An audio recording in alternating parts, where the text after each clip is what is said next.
I am Jeff Duden, and we are on the Homefront.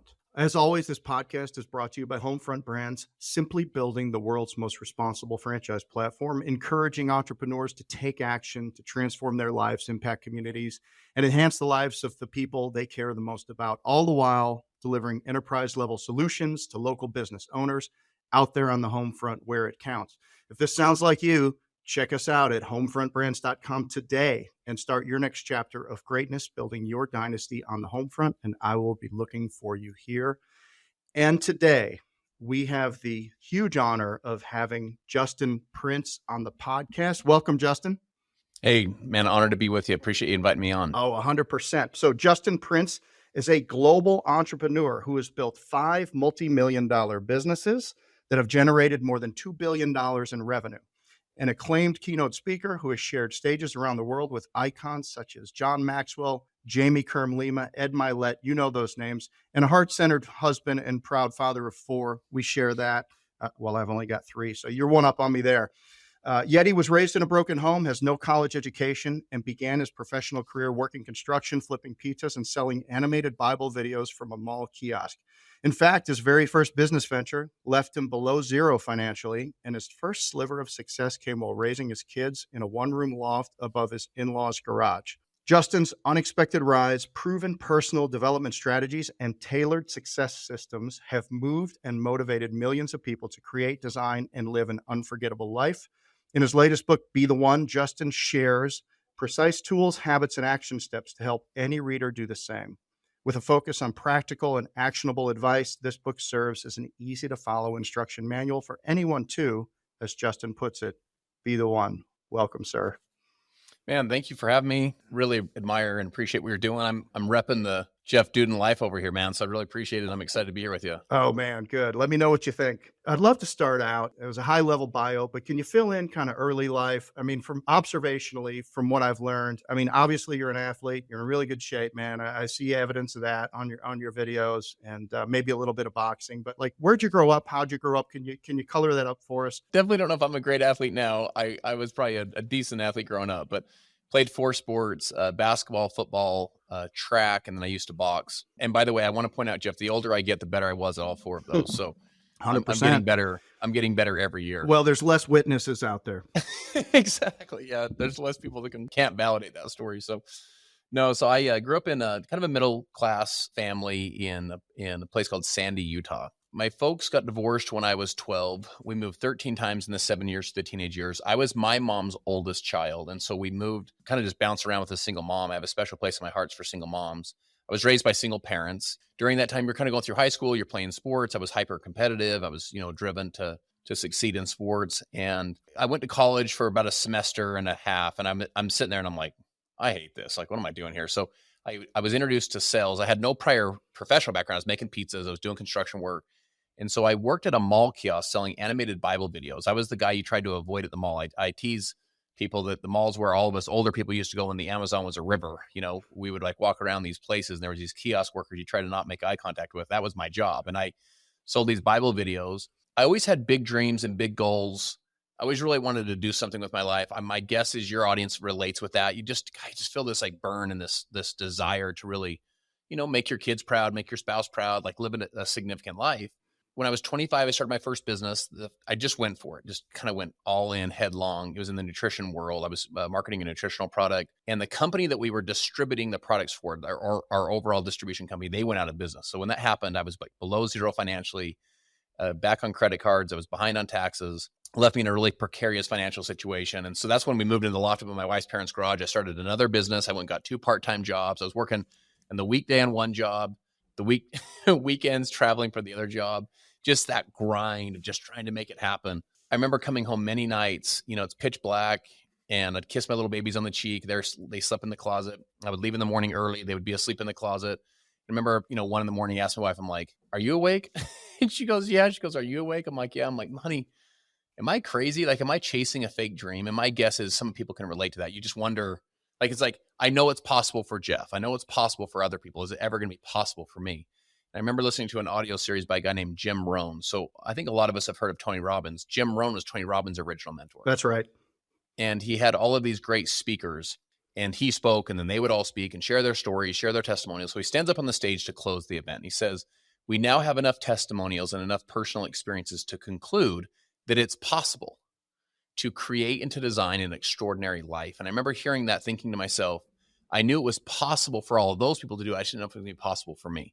With that business, I eventually got to a point where the business, I could get rid of one of the part-time jobs, and I got the business big enough, the income big enough where I get rid of the second part-time job.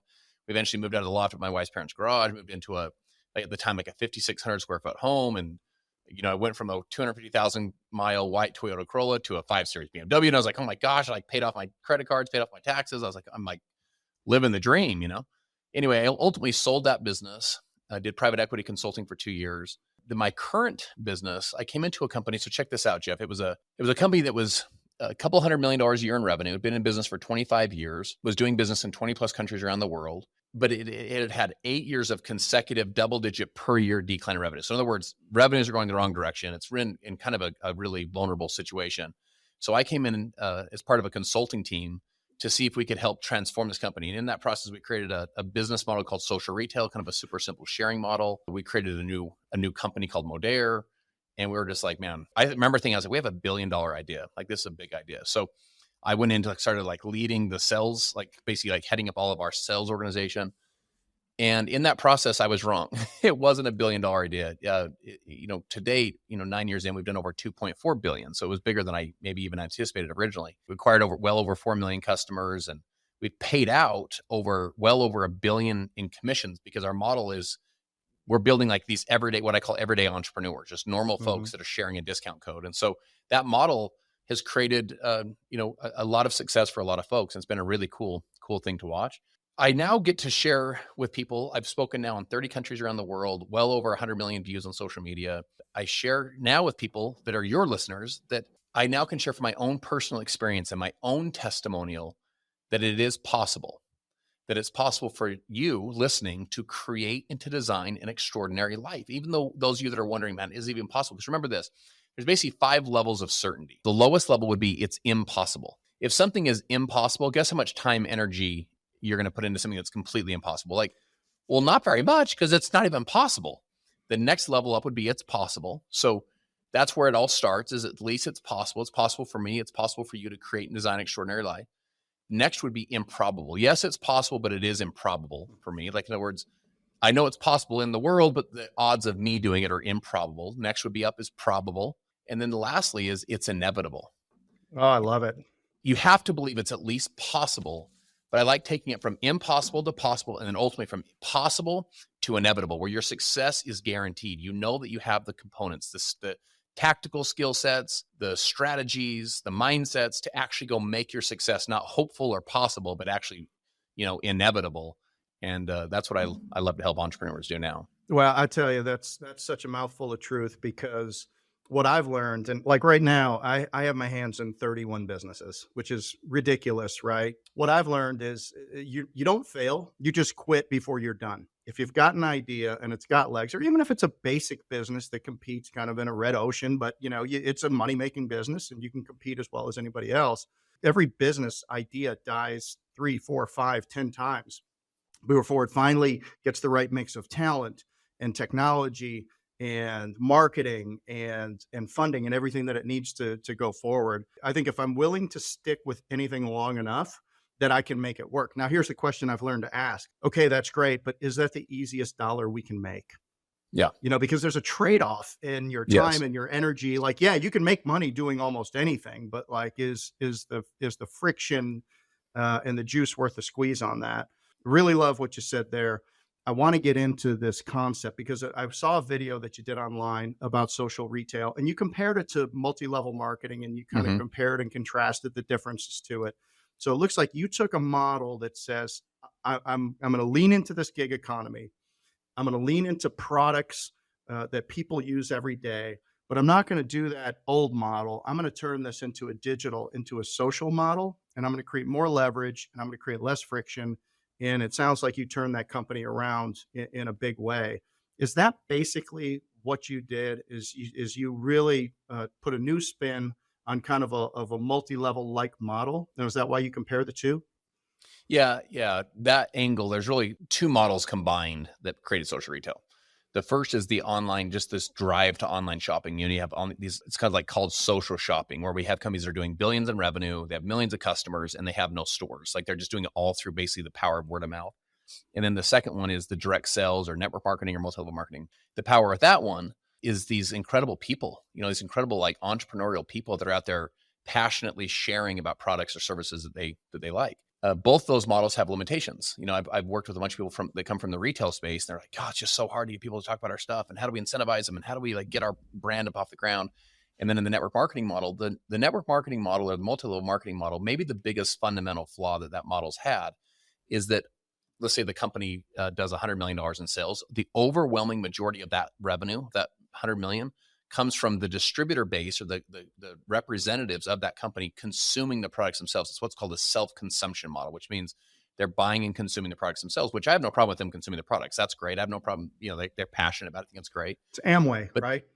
but if you don't have end of the line consumers, not people that have signed up to make a dollar, not people that have even signed up, period, but just end of the line consumers. First of all, the FTC and government regulatory agencies don't like it. But more importantly, it's like a fundamentally kind of broken model. It'd be like most of the sales from the car dealership are coming from the car salespeople.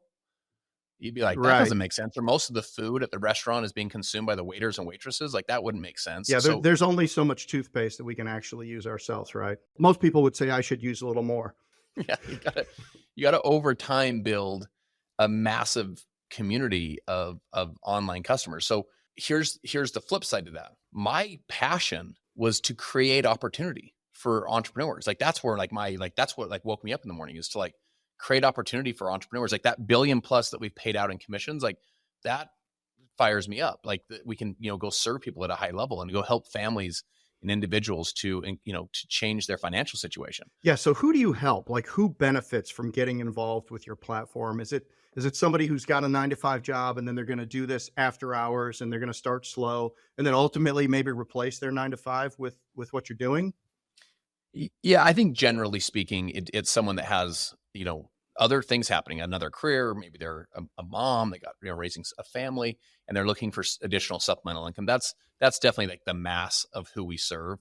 And they're looking for, hundreds or thousands of dollars of additional income per month. With that said, though, we have some really sophisticated people that see what we're doing. They see that they can create, a leveraged income, a leveraged business, and really create something really significant. So we attract those folks as well. But those are like your 1%ers versus, the 99%ers. We've also had some folks that have been really high level kind of influencer people. Our model, I would say, is kind of that like 1,000 to 10,000 people on social media. We've had people that have succeeded with less followers than this. But to me, that little nano influencer, so they're not even a micro influencer. They're like the step below that. Like they're on social and they have a little following, but their following likes and trusts them. Man, we can help those people to start monetizing this time that they're spending on social media and start learning how to make money online. And here's the thing, Jeff, there's a chasm, and the chasm's continuing to grow.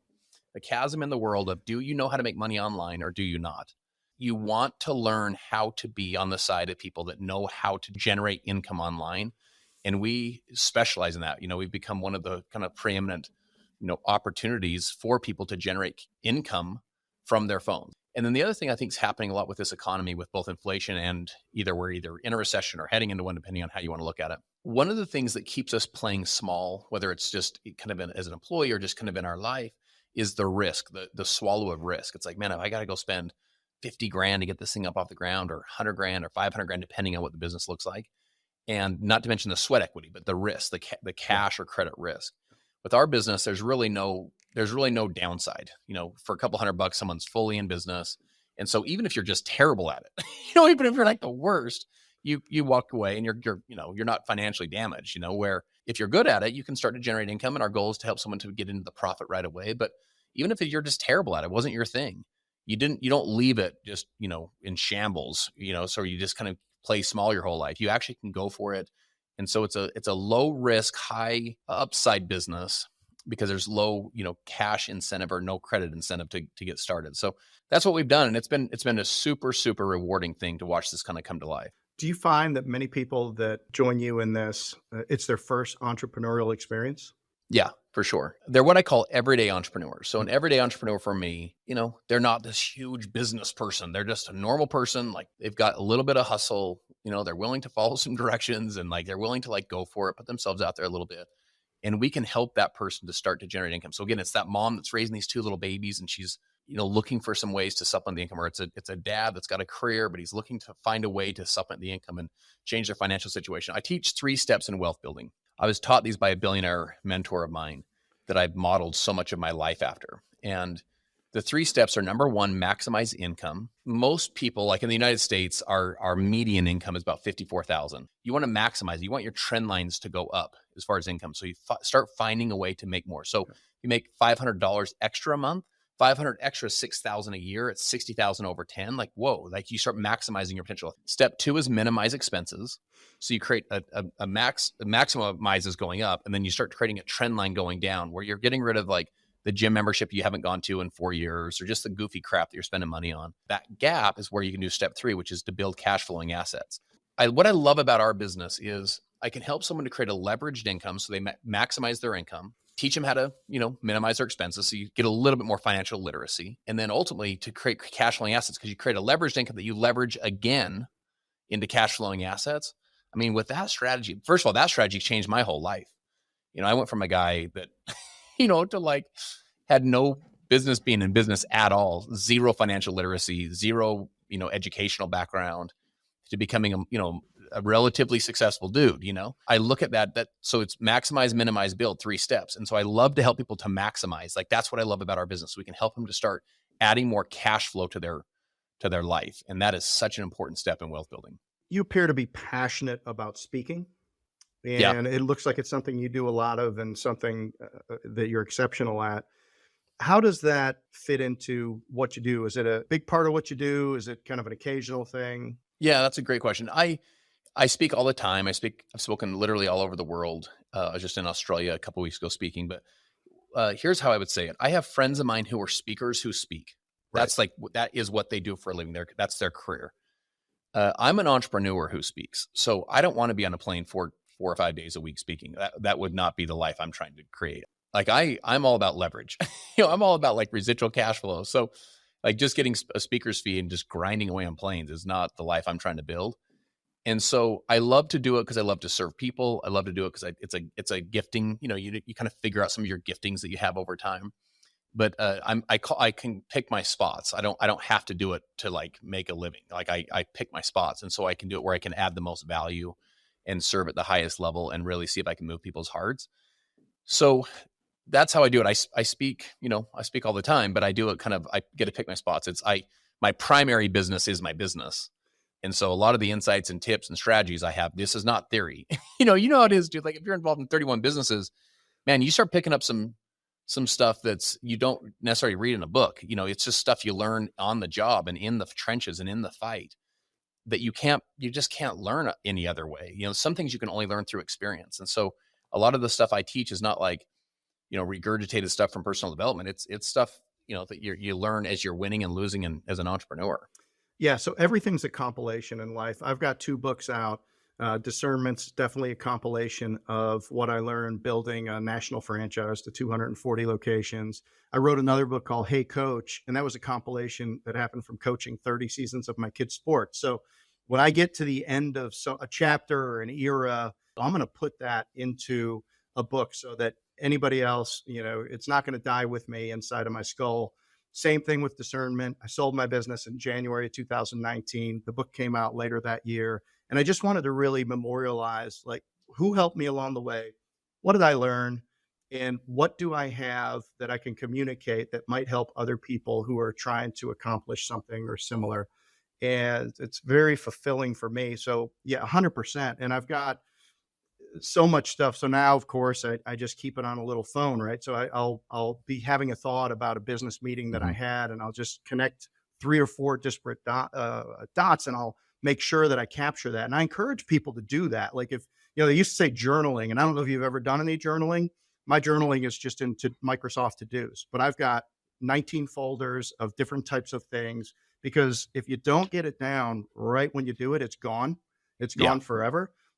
And then that's actually when I look back and I look at all of it, that's what I use in my speaking engagements and my keynotes. And I'll write, I'll have a thought, a connected thought, and then I'll develop that into a bit per se. And then I'll say, well, I'm going to end that next keynote with that. And then you see how it goes, right? It doesn't, I love that. not everything works. And I think to a certain extent, Justin, and I can see that you are a very charitable man. We have an obligation to take all of this road rash and everything and all of the failures, fights and successes. And we have some sort of an obligation, I think, to the broader society, to this economy, to the country, to pour into entrepreneurs, because that is Main Street USA, and small business is the engine of our economy. It's the lifeblood. I agree with you 100%. 100%. So I really admire what you're doing, and I really admire why you're doing it. I'd love to hear some philosophies about your kids. How do you speak into your kids' lives based on what you learned early in your life and the hardships that you had and the struggle? And I think I saw somewhere your kids were sleeping in the closet. How have you used your experiences to inform them? And that's a great question. So I have a couple thoughts on this. There's a man named David McKay David O. McKay that said this. He said, no success outside your home can compensate for failure inside your home. Yeah, 100%. I believe there's two races that we're trying to win. The first race is the race we all kind of know about. So if you're a competitive, driven, maybe former athlete or entrepreneurial or business minded, like you kind of want to win. Like you're not just doing this just to like do it. You're trying to like succeed. You're trying to win. So you're trying to figure out what the rules are and how it works and how do you win and how do you, so what is winning is, I guess, question one. So the normal race we all try and win is the race of success. So it's like build the business, make the income, build the investment portfolio, get the Instagram following, get the views, speak on stage, whatever winning looks like in that, have the house, have the car, have all the toys, all that stuff. Okay, cool.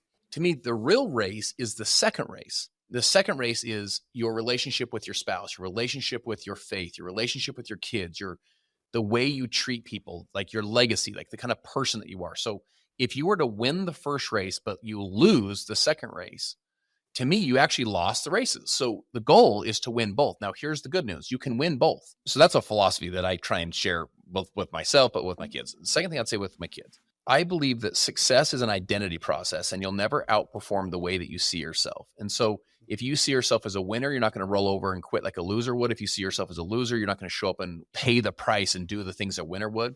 James Clear wrote Atomic Habits, kind of a famous book. And he said there was two boys. One of the boys stole the candy. And they said to the first child, did you steal the candy?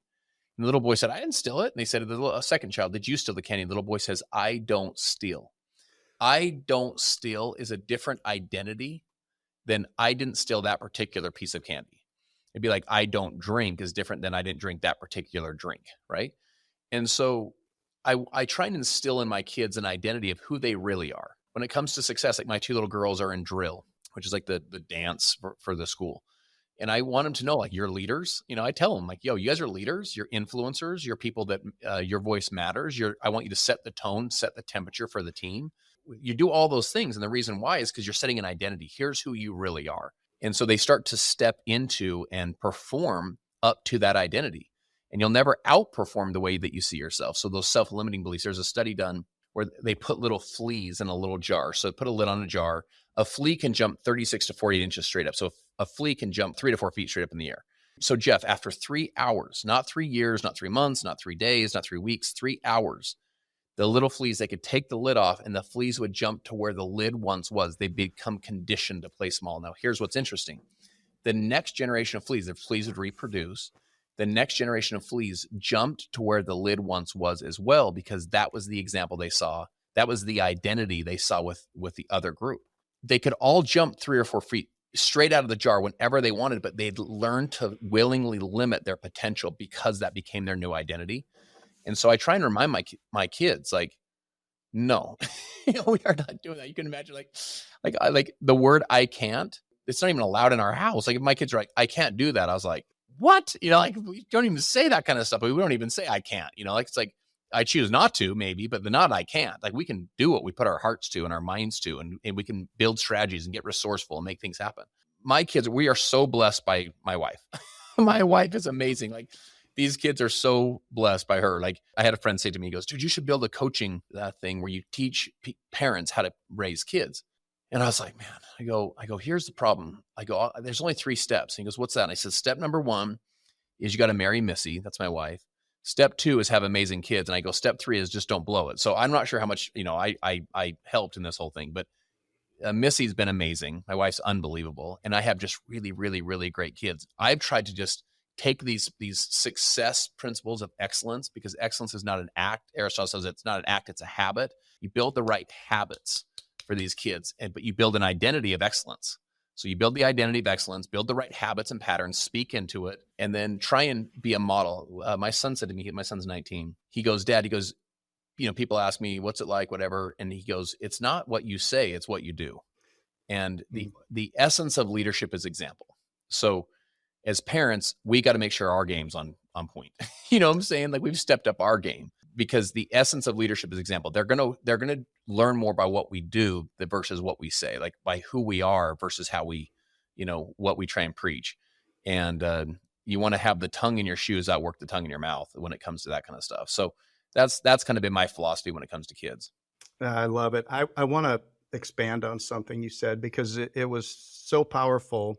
And it was something that there's a business owner and leader that I really respect. And I had this exact conversation with him this morning, and we got really passionate about it. And it's this concept of knowing thyself. Both of us agreed that until you can see yourself for who you truly are, you are impeded from building great organizations, from building great teams, from building great companies. If you can't be extrospective, meaning if there was a camera in the corner of the room watching me, am I really objective? Can I get my humility where it needs to be? Can I get my ego out of the way? Because none of us are great at everything. I have this little list of all these things that I know I'm not good at. But on the other side, I've compensated for it with being studious, with being persistent, by truly caring about people. Like every franchise that we have, every employee that we have, taking a personal interest. I just can't, I'm highly empathetic. I can't help it, because just like these other things are kind of hard coded into me and I can change them to a certain extent, I'm also hard coded on the things that I do and the things that I believe in. You've given us a couple lists. I'm going to give you 3 things about my kids that, not that you asked, but I'll tell you anyway. Three little things that I've come to believe over the years. So first, always tell them the truth. Dog didn't run away. The dog died. You didn't make the team. If you want to make that team next year, then you're going to have to practice, whatever the truth of it is, because I think kids are very astute at knowing when you're lying to them. And if you ever lose that trust, like if they think that you're going to tell them some parent, wash over the truth type thing, then they're going to stop listening to you and you're going to lose that connection. Second thing is, I really like to teach my kids how to think, but not what to think. And I know that we need to give them our values, but you need to do that by example. The only way that happens is if they get burned by the hot stove. So the other thing is, I never will rob my kids from having success on their own. There's so many obstacles that we've removed from these kids in society. Occasionally you might want to, kick a log for them to climb over, so that, they build that muscle memory and they build that stuff. And I'll tell you that it's real simple, but it's kind of easier said than done when situations come up. Yeah. I love what you had to say about what your son shared about you. I think for the job that my wife did with our kids, that there's no way they can possibly appreciate her enough. And in the things that sometimes mothers do, if they're the ones that are in the home and they're raising it, like they get taken very for granted. I think that's natural, but I also think that's, part of our job as a spouse or a husband and a father, to make sure that, they appreciate that there was sacrifice to give them the rides to drill and all of these other things that they got. And I know that when they get older, they look back and they appreciate it, but a little bit along the way would never hurt. Absolutely agree. Resources for people based on what you do. Where can people reach out to you? What, how do people kind of get into your tractor beam, and what would be beneficial if somebody wanted to start investigating, working with you? What would that look like? Yeah. So, my site, iamjustinprince.com. So just iamjustinprince.com. But, I'm across all social platforms as well. Instagram, I am Justin Prince. Facebook, I am Justin Prince. I put out a ton of free content that would really, really help you to kind of get your head right and your heart right and level up your skill sets. And then in addition to that, I'm pretty selective on how I do coaching. You make sure it's the right fit for me, right fit for them, and so on. but I have some really dynamic, online courses that people take as well. And then I have people that reach out to me to work with me in my business, and people that are looking to really level up their life and make money online, and that's been a really great thing as well. So you mentioned this earlier, like it's almost like it's our job to to give back. So when I was in the middle of the grind, middle of the struggle, back on credit cards, back on taxes, anyone that knows that feeling, or if you're feeling it now, you'll know, like, you can feel it every time you swallow. This isn't like financial pressure doesn't go away. Every time you swallow, you feel this gulp, a pressure that you feel. Driving down the freeway, tears in my eyes, just like tears are going to roll into my face. And I'm having this conversation with myself, but I'm really having this conversation out loud with God. And I was like, listen, if I ever become successful, I made 2 promises. Promise number 1, I promise I won't forget what it feels like to struggle. Like, I won't forget the lump in your throat or the pressure in your chest. And then the second promise I made was, I said, I promise I'll help, if I ever become successful, as many other people achieve their dreams and achieve their goals as I possibly can. As I've now become more successful and broken free to where finances aren't that's not what you're thinking about all the time, I've tried my very best to wear myself out. And even like a podcast like this, like, Jeff, this podcast, taking it to now your audience, if we can leave them better than we found them, leave them more inspired, leave them to go chase that dream, to go become that entrepreneur, to go make things happen, to where they go infect the marketplace in a positive way. I mean, to me, it's all it's like a fulfillment of that promise that I made. And so I appreciate you and your audience allow me to, come on and, see if I can continue to fulfill that promise. Yeah, it's been an honor and a pleasure. And, I have an observation that says people that lived for a long time in stressful situations with no safety net develop a resiliency, and it allows them to think about risk differently. And it allows people like you to do great things, because you started with nothing. I started with nothing. And I look at every day and every dollar as a bonus that I never expected to have. And the kind of people like you, and I'm going to Chicago tomorrow. I'm going to be an incredible room of people. The people that I've met in my life, I would never have thought in a moment that this could have possibly happened to me. But it was really just getting the mindset right. And it was being fearless and trusting yourself to take chances and failing fast and moving forward and these types of things. So I really appreciate your perspective, and I share the fact that the more successful we become, the deeper inside of our purpose we have the opportunity to live on a day-to-day basis and impact other people. And with that, I'll ask you the question: what's your impact sentence? If you had one sentence to make an impact in someone's life today, what would that be? Yeah.